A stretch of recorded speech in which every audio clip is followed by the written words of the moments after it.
I'm Dyer, and this is the Real Football Factories.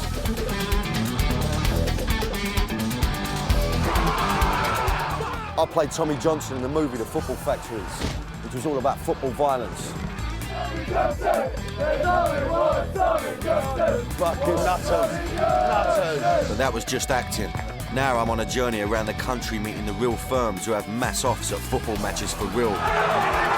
No fake blood, no stuntmen, no makeup. This time it's just me and the country's hardest hooligans. Let's go. We're on it. Let's go. I meet the real top boys who tell you the score.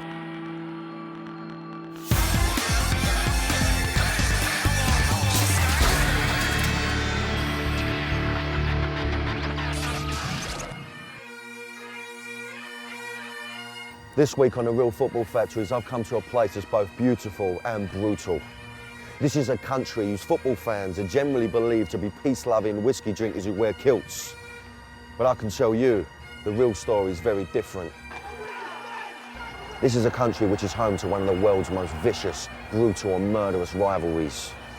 This is a land that's been a battleground for some of the most feared and fashionable football hooligans in Britain. Welcome to Scotland. There's nothing like having a proper row. There's just nothing can beat that. The adrenaline takes over and it's just like a red mist. You just see that mob and that's where you're heading. They've used petrol bombs, they've used CS gas, they've used clubs.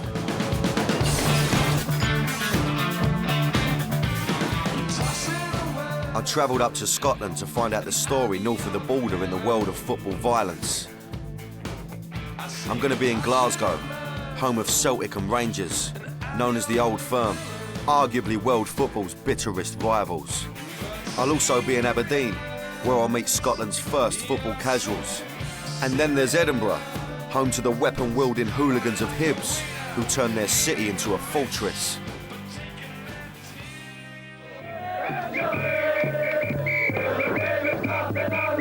The Tartan Army, the merry bunch of hard-drinking but bonny Scottish fans who follow their national team through thin and thinner, are the friendly face of Scottish football. But there's nothing friendly between Scotland's two most supported and successful clubs, Celtic and Rangers. They both hail from Glasgow, and this is where I'm starting my journey. It's Derby Day, one of the most explosive fixtures on the planet. And I'm going to this game because I've heard it's more than just a football match. Glasgow is a city divided by religion. One side's Catholic and the other's Protestant. Celtic are the Catholic team and Rangers the Protestant one. It all dates back to the age-old sectarianism of Northern Ireland, which was brought to Scotland in the 19th century, when thousands of Irish immigrants, both Catholic and Protestant, settled in Glasgow. So what you get, in a sense, is the decanting into, especially West Central Scotland, the age-old sectarian traditions of the north of Ireland. In the beginning, the two communities and the two football teams that represented them got on. The newspapers of the time pointed out that they had very considerable friendly relations. Rivalry was there, but the sectarian element only came in later. In the 1920s, a huge recession hit the city. During this time of hardship, the majority Protestant population turned on the Catholic minority, discriminating against them in all walks of life. And so Glasgow became a divided city. The troubles in Northern Ireland fanned the flames of Glasgow's problems from across the Irish Sea, and the sectarian hatred was distilled through the two football teams. Down the years, violence and the Old Firm have gone hand in hand. It wouldn't be the same at a Rangers-Celtic match if opposing supporters didn't clash. One 18-year-old supporter was knocked to the ground, and as he tried to rise, another fan struck at his head with a meat cleaver. And if the trouble wasn't happening on the terraces, players would be more than happy to oblige. And an angry exchange there between McAvenny and Woods, and here's trouble now. But it was the 1980 Scottish Cup final that saw the worst violence in the fixture's history. A late winner gave Celtic the trophy, and hundreds of their fans invaded the pitch to celebrate. They were soon joined by hundreds of their Rangers counterparts, and Hampden Park became a battleground. This is possibly the worst incident I have seen in a football field in 25 years of world travels. Bottles of alcohol which fans were allowed to bring into the stadium became weapons as the drunken fans fought toe-to-toe, while the police struggled to regain order. Policemen foot trying to stop this horrific trouble. Whatever anyone tells you, the mood in general terms is one of hatred. People who, certainly for the duration of that match, support their team with a passion, but it's a passion which has got a negative connotation to it. This is Jim McTaggart, ex-member of Rangers mob, the Intercity firm. Jim is banned from Rangers for life and served time in a Dutch prison thanks to his overzealous commitment to the ICF cause. I've been to some other derbies dotted about, and a Rangers Celtic match is by far the worst. John O'Kane is the son of Irish immigrants and bleeds green and white. He's also a member of the Celtic Soccer Casuals. He has a record of football offences longer than the proverbial arm and was jailed 2 years ago for this attack on a pub. It's probably the most intense rivalry anywhere in Britain anyway, by far. Every game, doesn't matter whether it's a old Glasgow Cup match, there's still going to be trouble. There's riots, there's fights. Referee getting attacked, people invading the park. There's people getting stabbed, killed. Horses chasing people along fucking main roads and madness. And only because they're Celtic Rangers fans. They do hate each other. So what I wondered would happen at the game. I'd come up to Glasgow to the Old Firm derby to get a taste of it for myself. I support a passionate club, West Ham. I understand what passion's about, but I mean, this is powerful, man. I tell you, this is powerful. You can smell the atmosphere. You get a taste of it. You can taste this tension. It's really hard to explain. These are two clubs that despise each other. I mean, it's political, it's deep, and it's like they're so close. It's unbelievable. I think it's important to differentiate between a normal match where your concern could be for pre-planned disorder between known hooligan groups and a Celtic Rangers match where your concern is more for spontaneous disorder. Just had a constant stream of the Celtic, right? They've allocated the other side of the road, but they're surrounded by Rangers, all Rangers along here, look, and they're just giving it to them. Look, even the bird that works in the car park, look, giving it to Biggin. You just sense at any point it's going to kick off, and I mean kick off, and if it goes, you know it's going to go. But, fingers crossed, it's going to be sweet. We're going to have a nice game today. I'm going to get a feel of what it's about, and I'm not going to get my head kicked in. To ensure that didn't happen, I've met up with Celtic soccer casual John O'Kane. This was the closest John could get to the game. He's banned from attending any football matches because of his football crimes. Just talk about a bit of the trouble you've seen at these games. Oh, the worst one ever was the main game, the Celtic Rangers game, got cancelled at Celtic Park. So 60,000 came here for the reserves. There was a riot. And this is for a reserve game? A reserve game, yeah. The papers next morning, headlines, 184 arrests, and that's only reserves. Oh. It was mayhem. The police were totally unprepared. So you was involved in that tear-up, John, was you? I was there, aye. I was one of the 184 arrests. Yeah, was you? Aye. It's the hottest ticket around, and I'm lucky enough to have got one. In the Celtic end. It's now time. Now that, I'll tell you what, mate, that now, I should put that away because someone's going to bash me over the nut. Listen, I'm going into the Lion's Den, mate. I cannot wait. I can't wait to get in. I want to go in and have it, all right? I was one of the 48,000 lucky enough to be crammed into Ibrox. And in typical Old Firm fashion, the game was settled by a single goal. And it was Celtic who got it. The game might not have been a classic, but the atmosphere was incredible. I'll tell you what. Tell you what, man, it's like being pumped full of drugs. Honestly, it was amazing. Absolutely. I'm blown away at the moment. My head's pounding. I mean, that was powerful. It was something that I've never experienced that before, ever. And I'll tell you what, yeah, You're only on this earth once, and I would say to you now, you've got to experience an Old Firm derby, mate, I tell you. So having watched the game with the Celtic fans, the plan was to go and meet up with the Rangers. But I'll be honest with you, I was a little bit nervous about jumping across the divide so quickly. So now, I'm going to go and get a vibe from the Rangers. Now, they've just lost.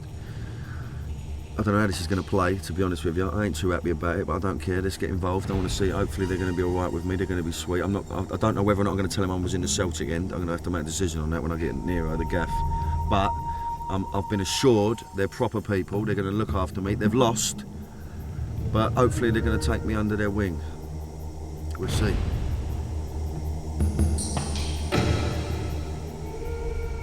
I was heading into Bridgeton, a tough and staunchly Protestant part of Glasgow. Here, everyone is a Rangers fan. Crossing the divide on Derby Day is not something you do lightly, but I was going to meet Jim McTaggart and the Rangers boys in one of the most hardcore Rangers boozers. I wasn't sure how they'd react to me. Less than an hour ago, I was in the Celtic end at their ground. Now I was coming to their manor and I hold my hands up. I've heard of better ideas. Fortunately, they recognised me from my film work. I was given a warm welcome, a pint of the local brew, and I was soon back to my usual self. Listen, thanks for talking to me, Jim. I appreciate it, mate. I've been wrapped around the Celtic today, yeah, and I want to get both sides of the argument, yeah. You know, it's just been a mad experience for me. I'm a West Ham fan, but you know, this is like on a large scale. This, like, you know what I'm saying? It's mainly religion. That's why if you take that away, obviously, if you take that away, it's Rangers Celtics. Exactly. You know? It's just another old derby, isn't it? And so, I mean, how does it work? I mean, you know, running with a firm and all that. And what is it? What's the buzz of it? I mean, why do you do it? The feeling you get, it's just adrenaline, really.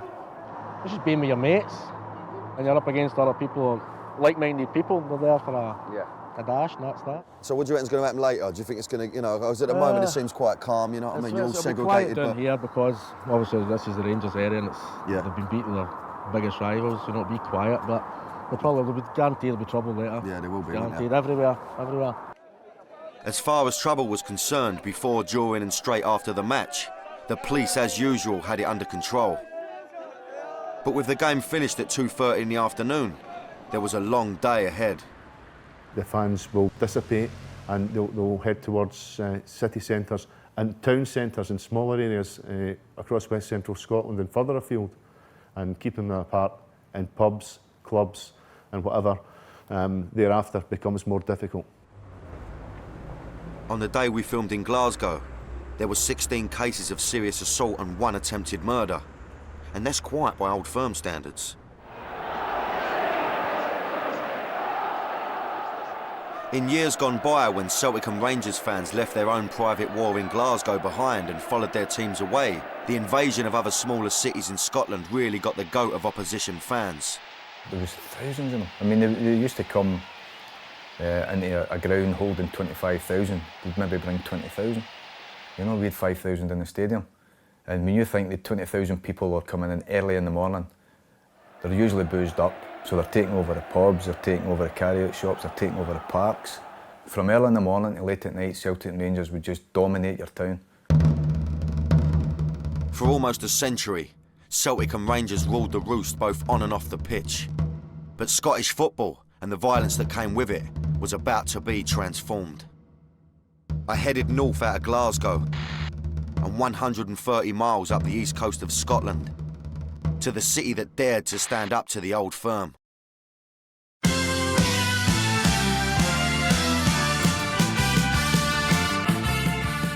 In the 1980s, Aberdeen, more famous for farming than football, broke the Old Firm's dominance. They became kings of Scottish football, guided by the now legendary Sir Alex Ferguson.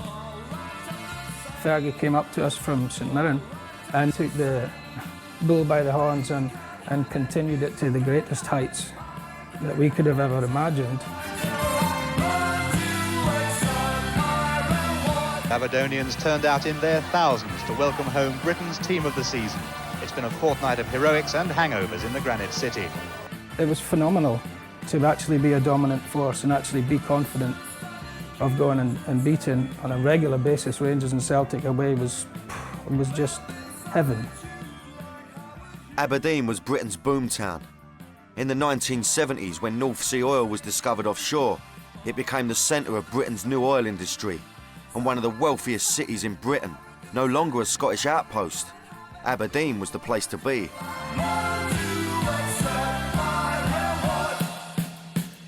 And her vibrant, exciting and confident football team reflected the mood of the city. People were talking about Aberdeen on the park, and we wanted them to talk about Aberdeen off the park as well. And talk about them off it they would. As the team gained a reputation for great football, a section of their fans became famous for less glorious reasons.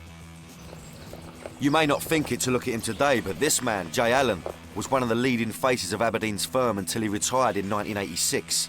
As a teenager, he'd become fascinated by the violence he saw at football.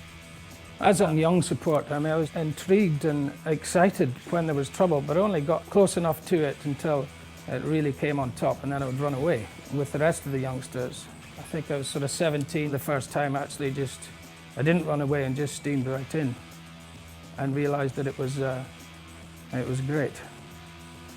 Buoyed by the success of their team, Aberdeen had a growing army of young fans who wanted to stand out from the other football mobs of scarf wearers, skins and bother boots. And the inspiration came when they travelled to Liverpool for a European Cup game and caught a glimpse of what the opposition fans were wearing.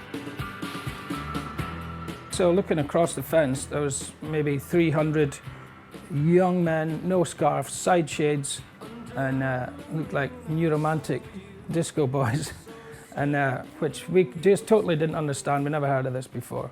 But I think a lot of us strangely thought, you know, that's pretty cool. The Aberdeen Soccer Casuals were born, Scotland's first casual hooligan firm. So here I am, sunny Aberdeen. Beautiful, it is absolutely beautiful. I think it's the furthest north I've ever been in my life, and it is absolutely taters. But I'm here to meet up with some of the original members of one of Britain's first casual firms.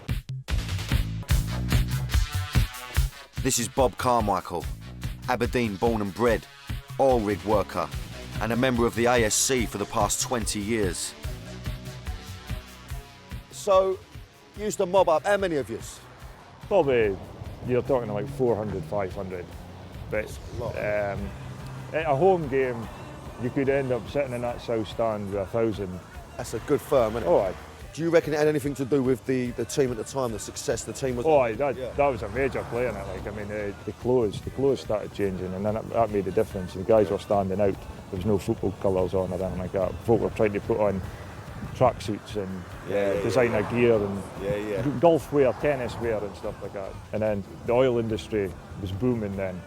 So people had money, and the kids had money from the parents who were working offshore and that. So everybody had the gear. And so that's why everyone could run about. And it wasn't snide, none of the gear, was it? Obviously in the 80s. So it was all proper gear. But the thing is, we were the only ones that were doing it. We were going to, other teams were coming to this ground, and they were still dressed as skinheads. They were still dressed as punks, and people were like, you know, who's that crowd there, you know? Okay, so it's always nice to have a tear up with a nice bit of clobber on, you know what I mean? It was the 1980s, and football violence in England and Aberdeen came wearing a designer label, but the rest of Scotland was lagging behind. At other clubs such as Motherwell, the hooligan element was still into the traditional skinhead bother boy look. Ex-Motherwell mob member Matt Johnson was one of them, and he didn't think the casuals looked up to much. We're all big tough skinheads, you know. We looked at these guys with big wedge haircuts and tight jeans, big white trainers, and we just says to ourselves, who are these puffs?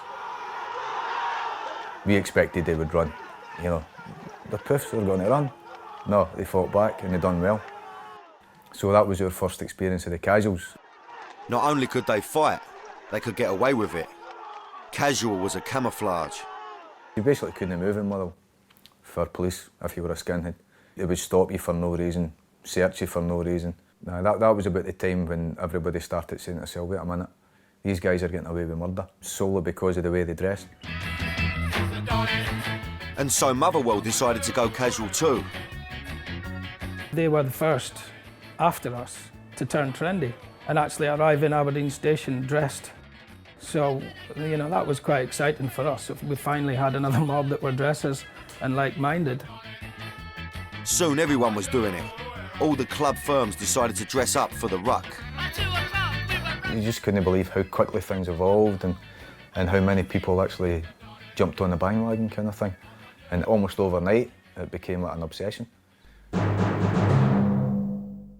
All the boys in Scotland wanted to get hold of the top designer gear, the best labels, the latest designs.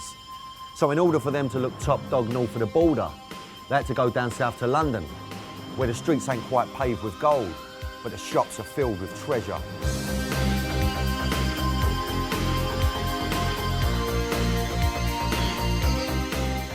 It was taken very seriously and a lot of money was spent on clothes. For working class guys to shell out maybe about half their wages on a tracksuit top was unbelievable. And it just went beyond all proportion. A lot of the boys used to write letters into the face, slagging off the other teams for not being up to speed with the fashion. Scotland was now a casual battleground, and the police were caught cold by the new design of violence. It did catch us unawares at the time. Quarter of a century ago, we did not have the sophistication in terms of intelligence, which we do now. I think now we're better placed to combat these type of organised hooligan groups than we were in the 1980s. It took them years to get in control of it. That's why the early years were so much fun, because they didn't have a clue what we were all about.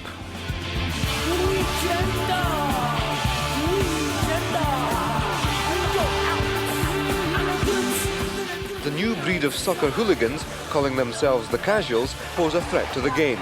The media had a story. The Casuals had inherited the mantle of the mods and rockers of the 60s and the skinheads of the 70s. The Scottish newspapers went casual crazy. In 1985, Andy Colvin was a young journalist at the Sunday Post newspaper in Scotland.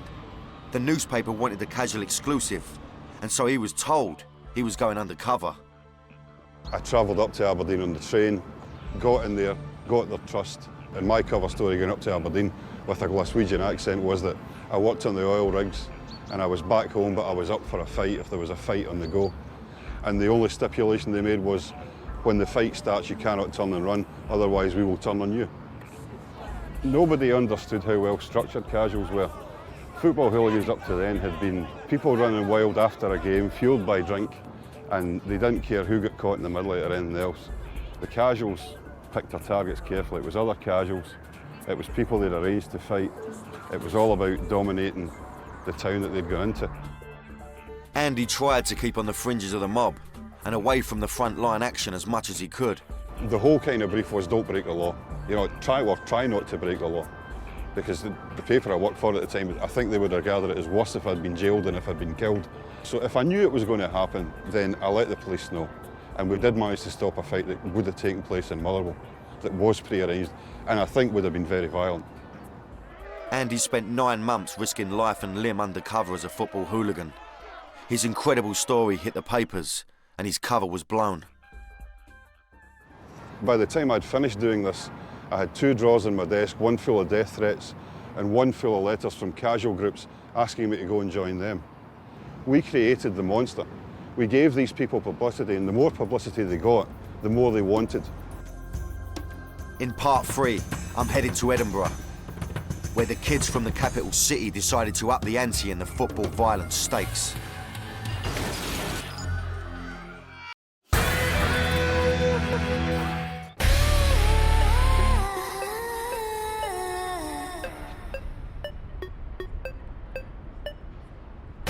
I'd been in Scotland for 4 days, and I'd heard some incredible stories from Glasgow and Aberdeen. But what about Edinburgh?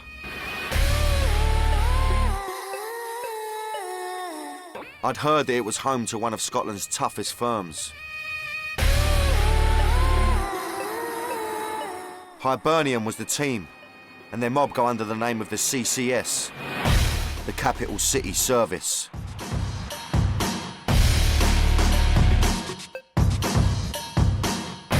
The Hibs crew started life when gangs from different parts of the city came together under the one banner. Ex-service member Derek Dykes is 39 years old and has over 30 convictions for football violence. He was there when it all kicked off. It was the gangs, like all the different gangs for different areas, and I used to go along with the gang for Leaf when Celtic and Rangers and that used to come. And they used to park at the bottom of Easter Road, and there was a railway bridge, and when the buses went past us, we just dropped bricks through the skylights, that's how I basically started. And then it was 84 when we actually got a mob together. That's when I became a boy, as they say. Whenever opposition firms travelled to a game at Hibs' ground, their firm would be waiting, hoping to dish out a bit of capital punishment. This is a street that all away fans have got to come down to get to the stadium. And this street here has seen many battles in this street. This is one of our favourite places for attacking away firms. I like this street. Many memories in this street.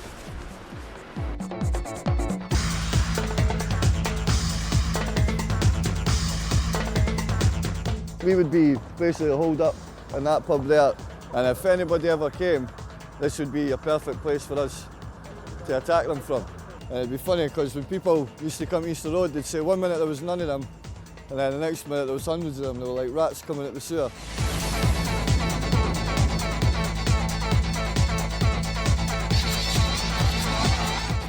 We'd hide up here in the bushes and that, and when the mob's coming along, we could come running down for there.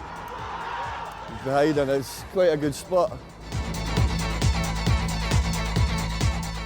All that's important is getting your fight. Then after it, you'll sit and go, oh no, I shouldn't have done that. The adrenaline takes over and it's just like a red mist. You just see that mob and that's where you're heading. But now, for me now, I've stopped altogether, retired. There's the chairman. You get my bands. I was invited to meet a man who was not only one of the youngest members of the Hibs crew, but also one of Scotland's top young boxers.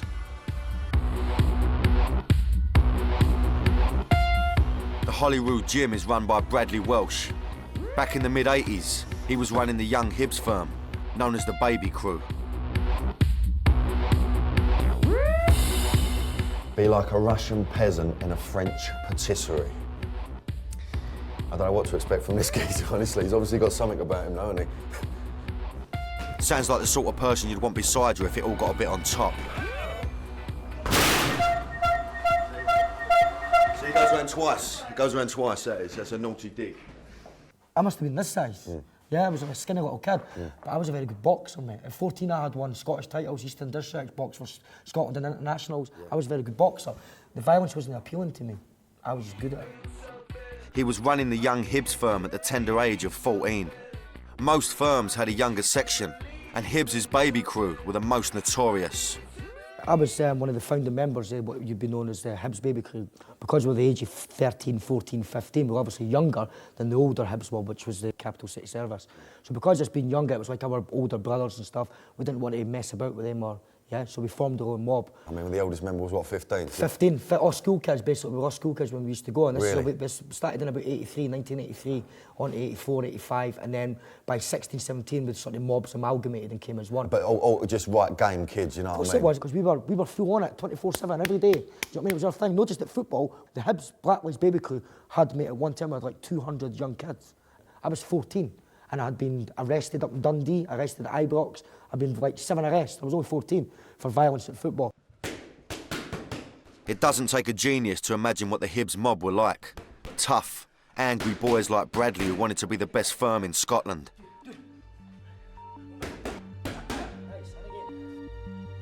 And in the mid-80s, when Hibs began to emerge as a fighting force, the mob that wore that crown were Aberdeen. And one of their members was this man. From 1984 to 1990, Dan Rivers travelled all over the country with the Aberdeen Soccer Casuals.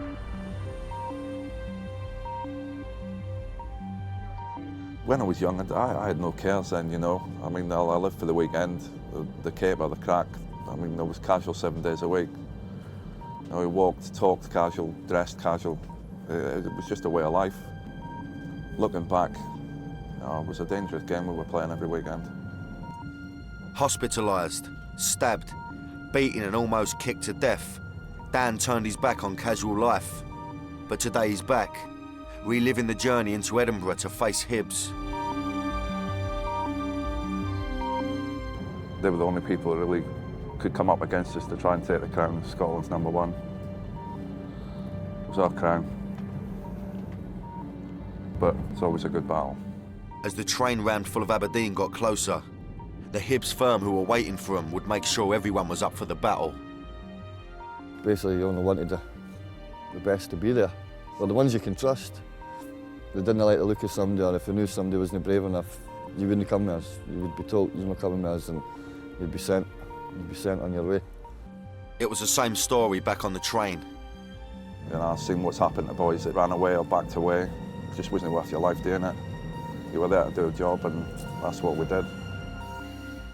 I don't know what it would be like sitting waiting with a bunch of soldiers to go over the top, but you would imagine there would be nerves there. The casuals were almost like that wherever they went.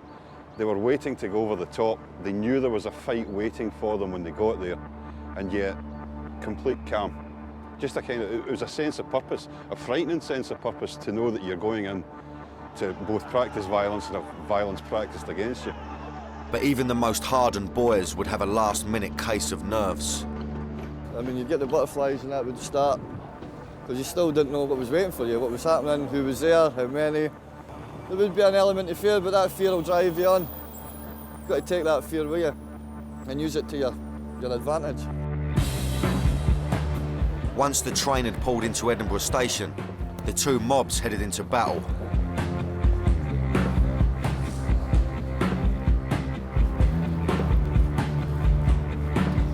Went out of Waverley Station, got like 350, 400 boys with you. The bigger the mob, the better the buzz, you know. You're an army, ain't you? Just one unit. This is Aberdeen, this is your mob, this is it. Aberdeen would come up, and all you need to do is, as you see, just stand here, and you can see if they're coming up, and then one of our spotters could tell us exactly where they are, what way they were going, if they're going left or right. But this was a good place in the 80s for somebody to stand and watch them. On Easter Road, you sort of get a line come out, the boys are dancing about in the middle, the missiles are gone over. Like our top boys would go for it in the middle, their top boys would go for it in the middle, and then you just charge. As soon as the boys say, come on Aberdeen, you just went for it. As soon as the fight started, we would just keep fighting, basically. And there was no jumping in and out. Once you were in, until the police came and stopped it, or if they never kept it, come and stopped it until whoever ran. And that's when it would stop. But there was none of that chasing each other or anything like that, whereas it was once you were in, you were in. The firms may have been having fun, but in 1985, tragedy struck. A Hibs fan was almost killed during a battle with Aberdeen. It was a shame. It was a shame, because he basically got left. He was on one side of the road, we were on the other, and a lot of people did run that day. But that's the worst I've seen. He was badly injured, really bad. Some papers actually reported that he died, but he didn't. He's just in a bad way. After the Raymond Morrell, when they nearly kicked him to death, Aberdeen for us, that word even just saying Aberdeen for us was, we had to get revenge. And we did get revenge. Hibs' revenge came in the form of a weapon that was new to Scottish football violence. Aberdeen's mob were coming this way, into the train station, and as they were sort of turning the corner, we were all mobbed up over there, coming for that end, and it was just as busy as basically what it is now. And just at the bus stop, the petrol bomb got thrown. It landed about here. See the flames up in the air and the bottle smashed in the middle of the road. You know, I think that just stunned everybody. It's a turning a corner really in football hooliganism. It was a buzz. It was a good buzz, but then we got the buzz more at seeing Aberdeen run. That was our buzz. Just a pity that we couldn't catch any of them. That was definitely a turning point. That petrol bomb incident, that was them saying, you're not fucking coming down here and doing it again. But that was more us taking over the number one spot, because Aberdeen were the best at that point, and then after that we just continued, and every time we played Aberdeen, everybody would come out for Aberdeen. That was like our biggest game, biggest rivals was Aberdeen. Back in the gym, Bradley explained to me how the Morel incident was a turning point for the Hibs firm. From that day on, the Hibs mob just went from strength to strength. Organisation came in big time. We were the most organised mob. Mobs were travelling all in the country with 200 and 300. We would take 120, because it'd be 120 good boys. What we would do is we would travel to their place first, before they could even got on a bus at 10 o'clock in the morning and come through. We would be 120 strong, through sitting in a pub in Motherwell or in Dundee or Aberdeen. We used to go up to Aberdeen at like 6:30 in the morning. I was going to ask you about, are Hibs, are they famous for carrying weapons, or? Has there been instances that the Hibs mob have came up and have used weapons? Yes. They've used petrol bombs, they've used CS gas, they've used clubs, they've used knives, and that was primarily just against Aberdeen. Mate, it's hard to explain, but football violence back then was just part of camaraderie, and you know, that's why we were called the family. We were a strong unit. It was great, mate. We were the kiddies. So before I left, there was just time for a quick training session, just in case anyone wanted to get a little bit leery with me on me travels. Fucking get up there.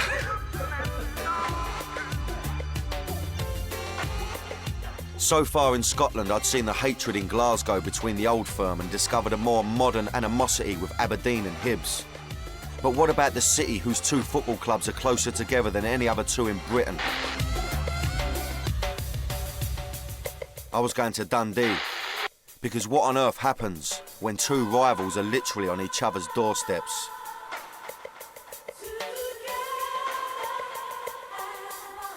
So I found my way to Tannadice Street, yeah, which is home to Dundee United there, yeah. Now, you ain't gonna believe this. And there's Dundee. Now, that is, I've never seen anything like that before in my life. They're so close, it's ridiculous. I mean, I can't get me nut round it. I mean, it's amazing. There are no clubs this close in the whole of the British Isles, yeah? And incredibly, these two clubs have got one firm.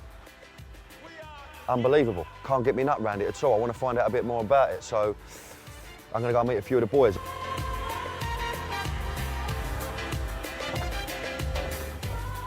The Dundee utility crew are one of the most active firms in Scotland.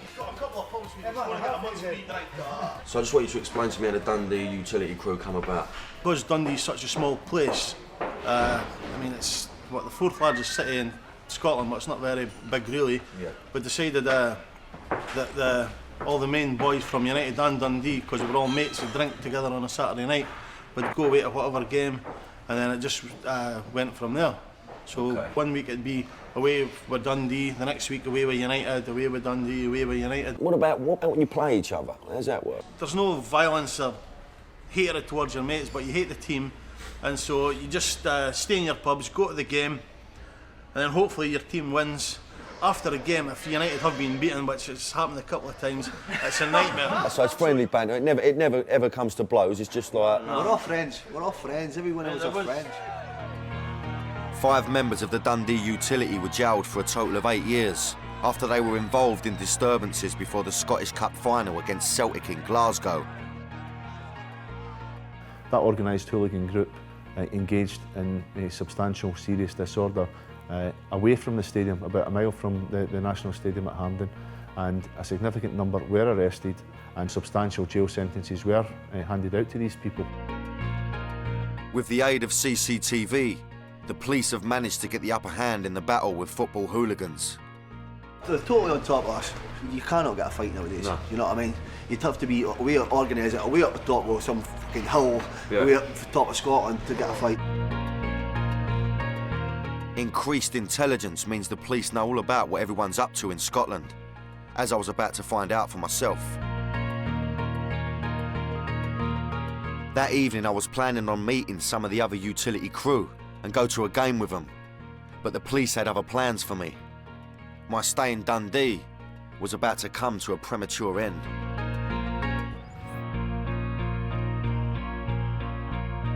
In Dundee, I'd met up with a firm called the Dundee Utility Crew. And that evening, they were going to take me to meet around 80 of their lads and go to a game. But I was in for a shock. The police contacted the production team and requested I didn't go to the match, fearing that my presence would increase the risk of trouble. The old Bill know I'm here. And it's really rammed home to me the fact that they're so on top of it. It's unbelievable. It's like they know every movement of every firm. They know where they're going to be, where they're going. You know, and we're talking about a small game here in Dundee, you know. I mean, I was just going to go watch the game, just get a feel for it, but, you know, I've been put a block on it by the old Bill. And the last thing I need is getting nicked. So, you know, the production team have made a decision that we're not going to go now. Someone the police knew a lot about back in the 80s was Aberdeen soccer casual Jay Allen. And in 1986, he got a shock. I didn't really think it was as serious as it was until you realise, Jesus, you're inside, mate. Convicted for his part in a breach of the peace at Motherwell, it was his 7th conviction. And so he became one of the first hooligans in the country to be jailed. I mean, it was really embarrassing for my family and, well, everyone involved in my family and my girlfriend's family. I mean, that was the pit. And I wouldn't put myself through that again. I wouldn't put my family through that again. Today, he couldn't be further away from the life of a football hooligan. He runs a small hotel and pub in the tiny village of Methlick, just outside Aberdeen. You know, I had my time at it and it was really good fun, but nothing lasts forever. Really enjoy being part of village life and various village things. I'm a community councillor as well, running our toilets and helping with the old folks party and doing my fishing and shooting. Wonderful girlfriend. Beautiful son. So, yeah, it's pretty sound. Jay's experiences mean that unlike some people I've met, he wouldn't want his son following in his casual footsteps. I couldn't be too hard on him, could I, really? But I would be a bit disappointed and I would be a bit scared for him. I wouldn't want him to lose his teeth or his freedom. But for John O'Kane, walking away from a life of football violence is not so simple. Despite having recently got out of prison for football violence, he knows that he can never say never. So you officially retired now, John? Don't need to answer that. Yeah, you can say to yourself, yeah, that's me, I'm not going, I'm not getting involved. But it's a drug, it's an alcoholic. You can't say you're a non-drinker. Alcoholics are never non-drinkers. They're always alcoholics, regardless of when the last drink was. Football hooligans, regardless of when the last time they were involved, will always be football hooligans. On my Scottish travels, I've learned that while some things evolve and change, other things will always be the same. Like any rivalry linked to a centuries-old religious divide, Celtic and Rangers is a hatred that will never die. But organised football violence between firms in Scotland, on the huge scale that it once was, is now a thing of the past. Increased punishments for offences has been enough to stop most of the trouble.